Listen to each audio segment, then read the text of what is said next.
To promote my new flower shop, I had one place print my business cards, another print my brochures, and a third, my signs. Now my roses aren't red, my violets aren't blue, my geraniums look dead, and I don't know what to do. Staples can help your business stand out with signs, banners, and brochures that are a true reflection of your company. And now at Staples, spend $50 or more on print and marketing services and get $5 off your next in-store purchase. Now my business is blossoming, and I'm spending less green. Exclusions apply. In-store only. Ends 6/23/18. Blog Talk Radio. Hello, hello, hello. It's another glorious day, my tea sippers, and you know what time it is. I hope you have all of your comfort together because it's time to dish the tea. And your dish, darlings, with Big Meat. Can't wait. Time to dish tea with Big Meat. Time to dish tea with Big Meat. Time to dish tea with Big Meat. Time to dish tea with Big Meat. Darling.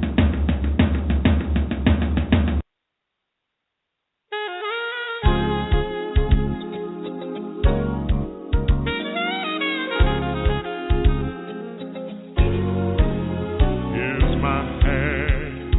Don't take a look at it, for if you look at it, you may not see the kind of man you'd like a friend to be. May live inside of me. What color is courage? What color loyalty? What color is true? What color is love?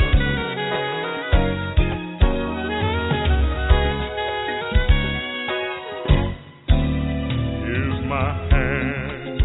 Don't take a look at it, for if you look at it, you'll never know how many times I've had to fight with it or wipe a tear with it.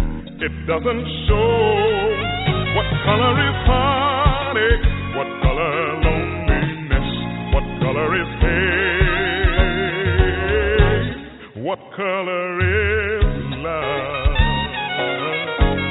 What color is love? What color is life? What is our destiny? What color holds? What will the future be? What color is love? When will you make a start? Close your eyes and open up your heart. Here's my hand. Don't take a look at it. Just put your hand in it. Together we can walk this land and show the whole wide world that we can live in harmony. What color is love? Just close your eyes and see. What color is love? Here's how it ought to be. The color of love is the color of you and me. You and me. What color is life? What is our destiny? What color holds? What will the future be? What color is love? When will you make a start? Close your eyes and open up your heart. Here's my hand. Don't take a look at it. Just put your hand in it. Together we can walk this land and show the whole wide world we can live in harmony. What color is love? Just close your eyes and see. What color is love? Is how it ought to be. The color of love is the color of you and me. You and me. What color is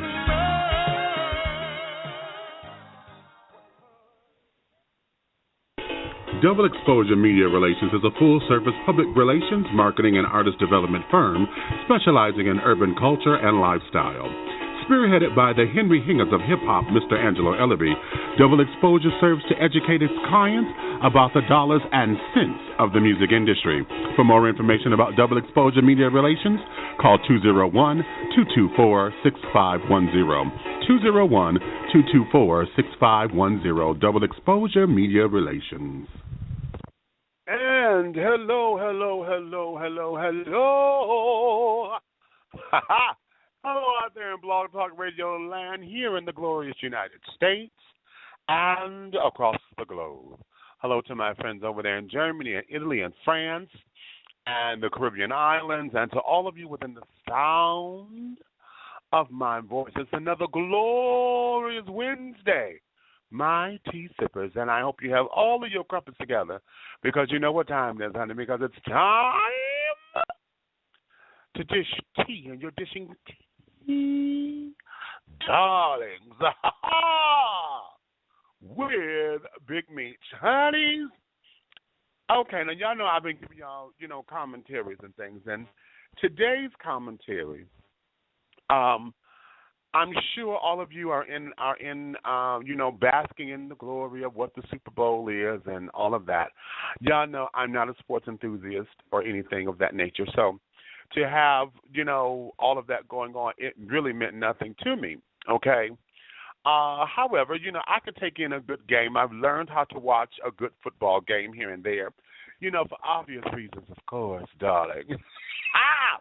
However, but I actually get into the game.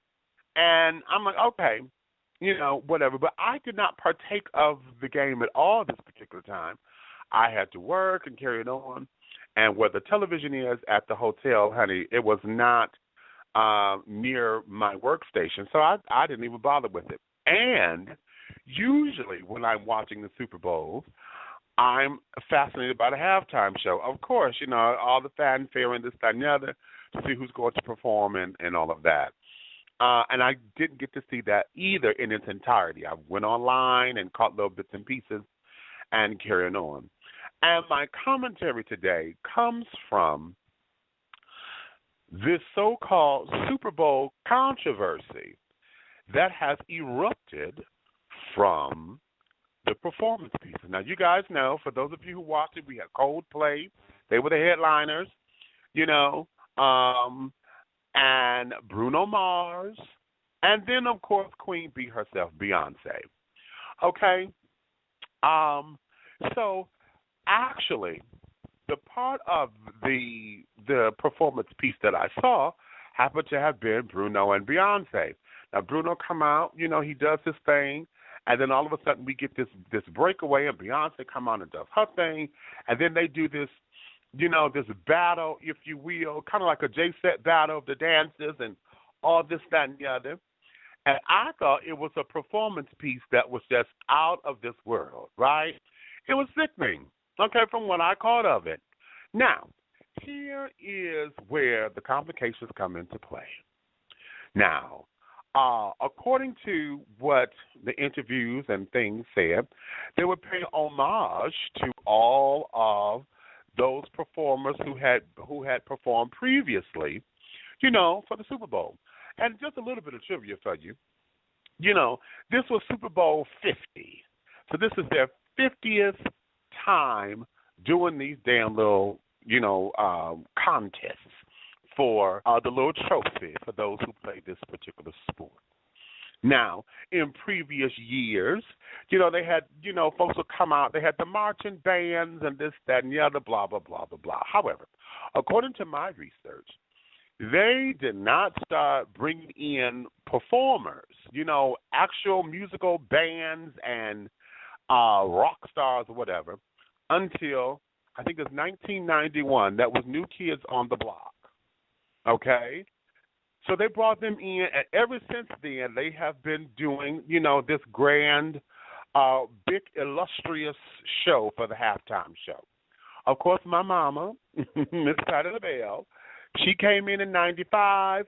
My big auntie, Diana Ross, came in the year after her, and carrying on. Michael came in 93, and wore everybody out and carrying on.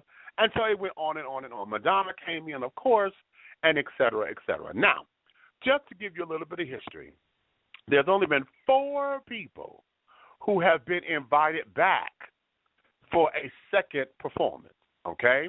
The first one, Gloria Estefan, okay? She was there in 1992. Then she came back in 1999. The second person was Nelly. Nelly was there in 2001, came back in 2004. Beyonce is the third one. She came teen, and now she's back for 2016. And the fourth one was Bruno Mars. He was just there in 2014, and now he's back in 2016. So those are the only 4 acts that were able and have been invited back and this, that, and the other. And I gave you this because apparently they have done something to wow these folks to say, we want you back and blah, blah, blah. But here's where it comes into play. The children they're going to protest the NFL headquarters because folks are up in arms and they done got mad because they are saying that Beyonce's performance piece was too radical and too militant because she paid homage to the Black Panther Party, okay? And on top of it, not only did she do that, this new song of hers that's called Formation, that was a song that she performed. And apparently the folks are feeling as though this particular song is anti-police, and so they feel as though she's disrespecting police officers and carrying on. Now, hold on, honey. Let me give you this because y'all need to see the severity of this. Catch what they're saying. This is what they put on Eventbrite. Join us as we demonstrate on the block of the NFL headquarters building. Are you offended, an American, that Beyonce pulled her race-baiting stunt at the Super Bowl? Do you agree that it was a slap in the face to law enforcement? Do you agree that the Black Panthers was and is a hate group which should not be glorified? Come and let's stand together. Let's tell the NFL we do not want hate speech and racism at the Super Bowl ever again. Now, they are planning to do this next Tuesday on the 16th. Okay? Now, wait a minute. There's more, honey, because they have someone who is of support. The former mayor of New York City, Rudy Giuliani, this is what he said on Fox News.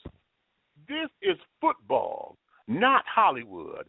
And I thought it was really outrageous that she used it as a platform to attack police officers who are the people who protect her and protect us and keep us alive.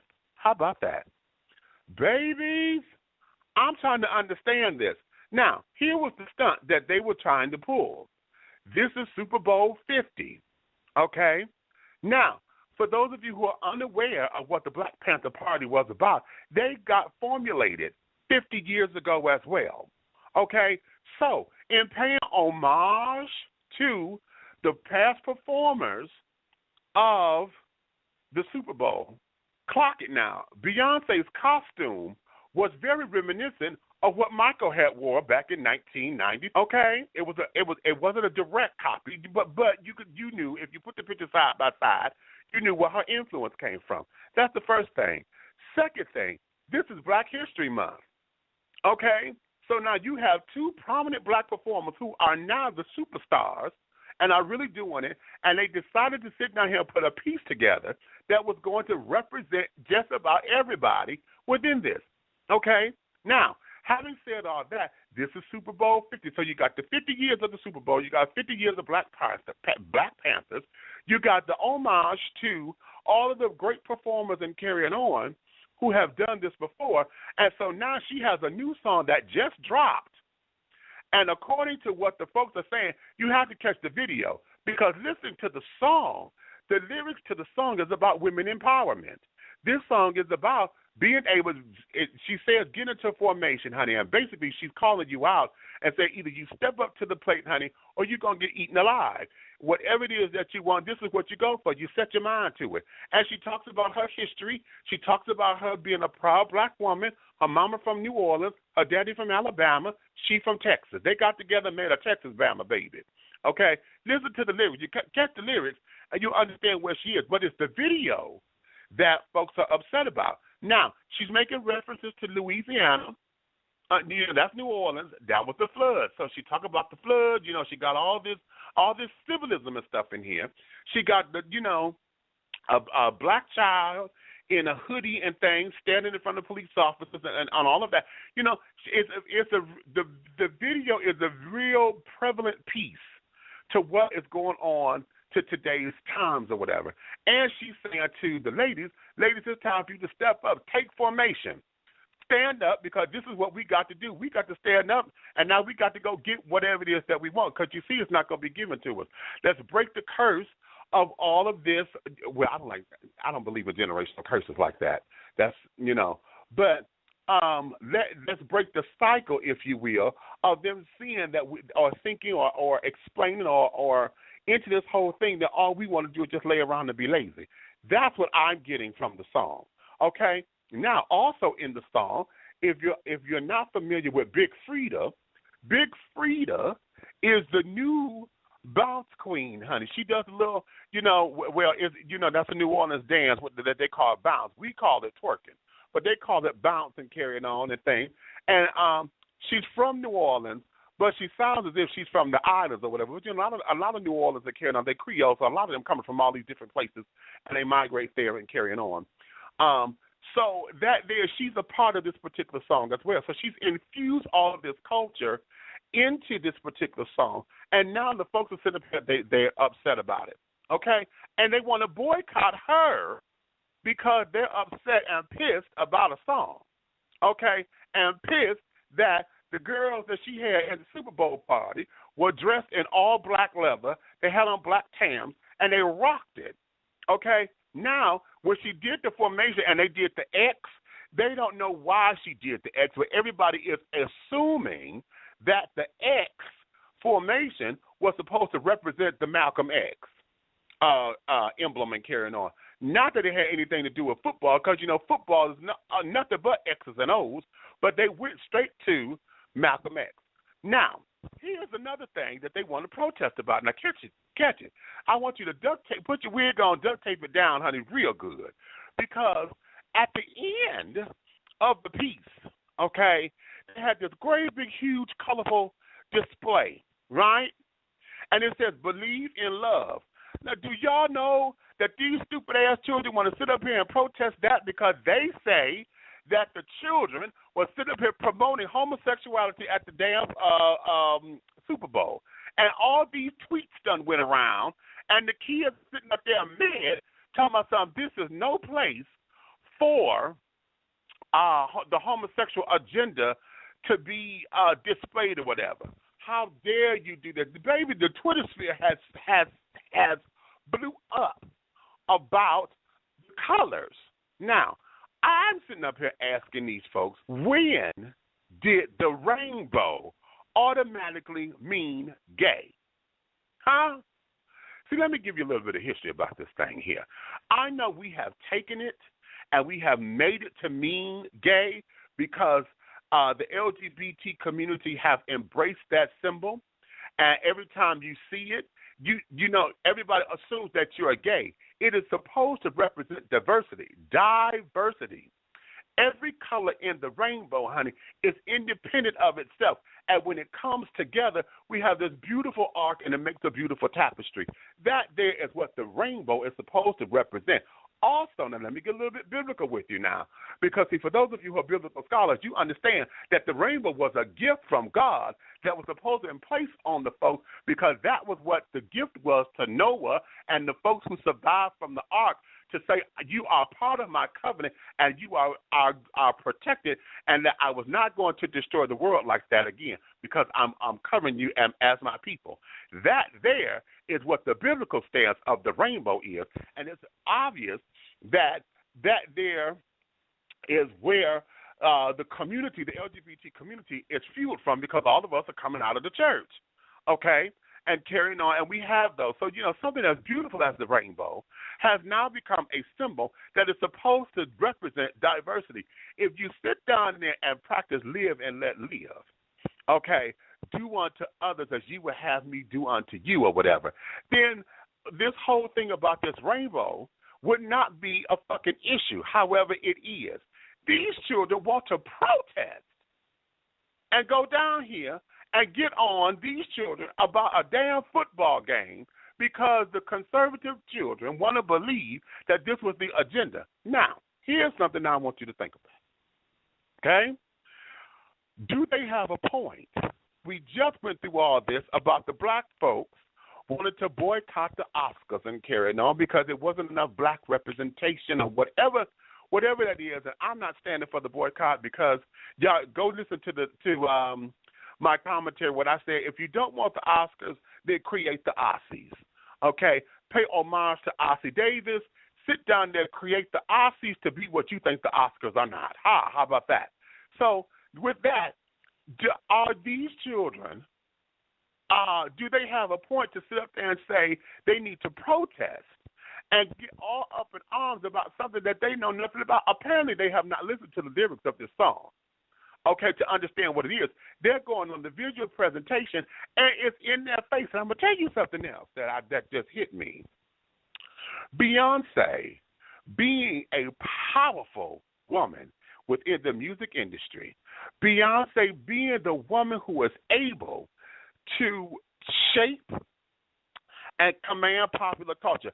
This bitch done sit up there and I got a word put in the dictionary, honey. I think it was the Oxford Dictionary or something. Well, she done sit up there, and bootylicious is now a part of the Mexican lexicon. Okay, and she got it to where it is in the dictionary. So if she got that kind of power, I really believe that this here are folks who sitting up here who did not want her to have this kind of stance and have such a political overtone in her music. Because why? I really believe that most of these people who feel as though they have to protest are looking at this as a possible race war that's about to get started. And I don't see this as a race war. I see this as discussion.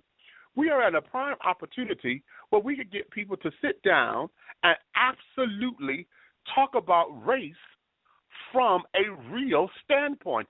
If you sit down and remove your prejudices and come out from up under the umbrella of preference, because most of us hide our prejudices under the umbrella of preference, if we could sit down and actually have a discussion, and we need a real dialogue, and that means, sweetie, that we have to sit down and allow folks to say their piece uninterrupted. If they feel that way, then we have to allow them to have what and believe what they feel. But at the same time, we have to be able to nurture it, take it for what it is, and then infiltrate us without sitting there trying to change anybody's mind. What we need to do is create a space where we can have these kinds of discussions so I can hear you, you can hear me. We can enlighten one another. We may not change each other's minds, but we could be able to sit down and have a dialogue to where we could say, I can coexist with you. I may not agree with you, but I see where you're coming from. You see what I'm saying? That there is how this thing has to be and how it needs to be. I put up on my Facebook page about I'm connecting these dots because President Obama had introduced his new budget to Congress. And do you know these children won't even look at the damn thing? They won't even look at it, which means he, from start to finish, they finna go to go out with him, they finna go to terrorize him all the way to the end of this thing. They don't even want to look at his budget, So with that being said, everything that is about color or that deals with race in this particular society, we have to examine it. And I'm going to give you something else to examine, because one of the things that we tend to do in this culture, in this country, and in American culture, we tend to want to label everything as racist, when we have to learn the difference between someone who is racist and someone who is a white supremacist. Okay? A racist person Usually that's any and everybody, because we all have our own little prejudices that we have. We all have certain little stereotypes that we all have been accustomed to, that have permeated in our spirits and in our souls. I don't care how much of a non-judgmental person you think that you are. Okay, all of us have been inoculated with all kinds of stereotypes that carry on. We even say, "Oh, child, that's them white folks. Y'all know how them white folks get they crazy," and that kind of stuff. We all have gotten into our own biases about a group of people and carrying on, and oftentimes when we spew that out in any kind of malice or any kind of degree where it is not uplifting and carrying on, it becomes a racist slur or not a slur, but a racist comment. But when you have supremacy, white supremacy or black supremacy, because sometimes you hear some of these little black nationalist children, honey, to where, the difference is the white supremacists those are the people who are empowered because, number one, they have the resources to do it, and number two, they actually sit up there and say that they're supposed to be better than you, and they do everything they can to stay better than you. Okay? They're not saying that you can't have, but you can't have as much as they got. Okay? And they do everything within their power to make sure that you don't. That their supremacy, that means I am better than. White supremacists even do that to their own kind because they do not like poor white trash. And that's why we have poor white trash who feel as though they're supposed to be better than us, but a lot of them get caught up because they don't even want to be bothered by their own kind. So the white supremacists are the children who have the dollars, the resources, and the power to sit down there and to cripple a whole nother race, a whole nother anything. And that is why the country is the way that it is today. So we have to understand the difference between a racist and a supremacist. Okay? Because most times, anytime we sit up there and say, "Oh, you racist, you being racist," child, we know that from a long time ago. You're not going to change their damn mind. They're going to be racist. I don't give a damn what you do. You can act like you want to close down the damn store. They ain't going no damn where. Okay, you got the wrong fight. It's the supremacists that we have to go after because they're the ones with the power to sit down there and change policy, change structure, change everything. And that there is where all this is. That's where a lot of those children are up in Congress, a lot of those children who are the policymakers and carrying on, that's where it is. They're supremacists. Okay? They believe that I'm supposed to be superior to you because I'm supposed to. And they give you little crumbs and then sit down there and say that that's what you're supposed to have. You ain't supposed to have no more. Look at, if you go over your history about Black Wall Street and carrying on. When you look over that, darling, you'll be able to see that because as long as we had our own, we were fine. Okay? We were absolutely fine until we started getting more than. And we started alienating those children. And they couldn't handle it. They could not handle it. And then what happened? They came in and just destroyed everything, wiped us out because we were not supposed to be better than them. Okay? That's a supremacist attitude. And that's what we have to sit down here and work on. This bullshit that they're going through with all of this boycotting and carrying on, they done read too much into the Super Bowl, and all of this. Coldplay sat up there and said they had all the colors and stuff whizzing around and this, that, and the other because that's their album cover. The new album that they're promoting is a kaleidoscope of colors. Okay?